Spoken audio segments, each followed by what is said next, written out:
वाकयात में से सिर्फ एक था। उन्होंने बेगुनाह होते हुए भी अपनी जिंदगी कैद खाने में गुजारी, लेकिन कभी पीछे हटने का सोचा तक नहीं। उन्होंने हर कैद खाने को मदरसा यूसुफिया बना दिया, जैसे हजरत यूसुफ अलैहिस्सलाम ने किया था।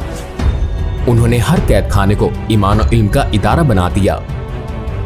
जब हर एक की तलाशी चाकू और बंदूक के लिए होती थी तो उनके पास से कागज और पेंसिल तलाश किए जाते थे। वो अपना इल्मी काम जारी रखने के लिए कैदियों के सिगरेट के खोखे इस्तेमाल करते थे। उन्होंने कातिलों को मोहब्बत और रहमदिली से भरे इंसानों में बदल दिया। लोगों ने उन्हें 19 मर्तबा जहर देने की कोशिश की, लेकिन अल्लाह की कुदरत से वो सबसे बच निकले। वो कत्ल की कोशिशों और धमकियों के बायस थक चुके थे। उन्होंने बहुत कुछ सहा, लेकिन इसके बावजूद वो अपनी हालत ज़ार पर गौर करने के लिए रुके नहीं। वो हर रात उठे और सुबह तक उम्मत की बेहतरी के लिए दुआएं मांगते रहे। उन्होंने अपनी तबलीग में रुकावट बनने वालों को कहा,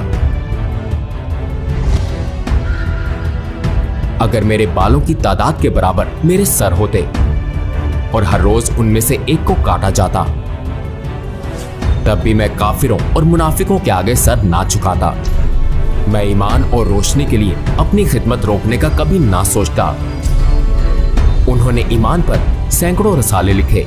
मुआशरे के सबसे बुनियादी मसाइल के हल के लिए उन्होंने दवा की तरह मुअस्सर इल्मी काम तैयार किए। उन्होंने अपने काम से बच्चों, नौजवानों, मरीजों, बालिगों का ऐसे ही इलाज किया जैसे डॉक्टर दवा से इलाज करता है। उन्होंने लोगों के दिलों को कुरान से जिंदा किया और एक और किताब रसाले फितरत लिखी, जो एथीज्म की सख्त मुखालिफ बन गई। इस रसाले से उन्होंने एथीज्म की कमर तोड़ कर रख दी। उन्होंने ऐसे दलाइल से अल्लाह का वजूद साबित किया कि एथीज्म का फलसफा इसके खिलाफ एक दलील भी पेश ना कर सका। उन्होंने खुद को इस रास्ते और तबलीग से हटाने के लिए धमकाने वालों, एक जगह से दूसरी जगह जिलावतन करने वालों और कई मर्तबा जहर देकर टॉर्चर करने वालों को यूं चैलेंज किया, कुरान की ताकत के साथ मैं यूरोपियों के तरफदार बनने वाले तुम लोगों को चैलेंज करता हूं। मैंने तुम्हारे मजबूत घड़, जिसे तुम पॉजिटिव और नेचुरल साइंस कहते हो, को अपनी तहरीरों ईमान की रोशनी से टुकड़े टुकड़े कर दिया है। मैंने उनके अजीम तरीन काफिर फलसफियों को जानवरों की सतह तक गिरा दिया। अगर पूरा यूरोप भी इकट्ठा होकर आ जाए तो अल्लाह की मदद से वो मेरी एक बात को भी गलत साबित नहीं कर सकते। इंशाअल्लाह वो मुझे शिकस्त नहीं दे सकते। ऐसे कई स्कॉलर्स हैं जिन्होंने अल्लाह की दावा के लिए जिंदगी गुजारी। उन्होंने लोगों की खिदमत की और दुनिया से चले गए। बदियुज़्ज़मा इस्लाम की तारीख के मुमताज तरीन स्कॉलर्स में से एक थे। यहाँ तक कि तुर्की का कौमी फख्र समझे जाने वाले शायर मोहम्मद आकिफ अरसोई ने कहा, विक्टर ह्यूगो, शेक्सपियर और डिकार्ड सिर्फ बदियुज़्ज़मा से सीख सकते हैं, वो तो बस इनके शागिर्द हैं। सिर्फ यही बात जाहिर करती है कि वो कितने बड़े स्कॉलर थे। अपनी जिंदगी के आखिरी सालों में बदियुज़्ज़मा ने अशरफ एदब को एक इंटरव्यू दिया जिसमें ये दिलचिकन अल्फाज कहे गए, मेरे सामने एक बहुत बड़ी आग लगी हुई है, उसके शोले आसमान तक बुलंद है। मेरा बेटा अंदर जल रहा है, मेरा ईमान अंदर जल रहा है। मैं अपने ईमान को बचाने के लिए आग बुझाने तेजी से आगे बढ़ा। किसी ने मेरा रास्ता रोकने की कोशिश की और मेरा पांव उससे टकरा गया। क्या इससे फर्क पड़ा? क्या इतनी बड़ी आग के सामने इस वाक़े की कोई अहमियत है? तंग ज़हन, तंग सोचें। मेरी जिंदगी के 80 से ज्यादा बरसों में मुझे दुनियावी खुशियों की हवा तक न लगी।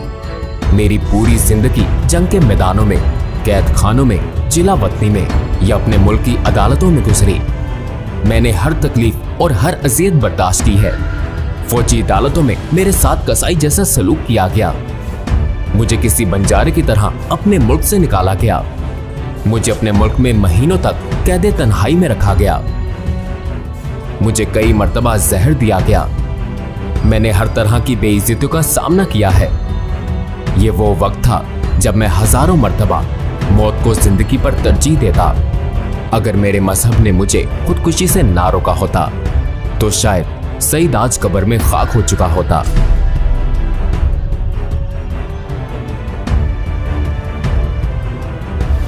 हो सकता है हम में से बहुत सौ ने बदियो समाज सईद नूरसी का नाम सुना हो,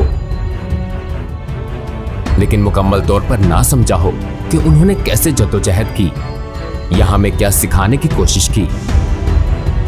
उन्होंने अपनी पूरी जिंदगी ईमान की दावत के लिए, उम्मत के लिए, हमारे लिए वक्फ कर दी। इस दुनिया में हर शख्स की अपनी कहानी है और हर शख्स यहां अपने नकूश छोड़ जाएगा। तो आपकी या मेरी कहानी क्या है? हो सकता है आप मुझे सुनते हुए सोचें वो अजीम स्कॉलर थे। हो सकता है आप ये सोचते हुए खुद पर तनकीद करें, मैं इस्लाम की तबलीग के लिए क्या कर रहा हूं।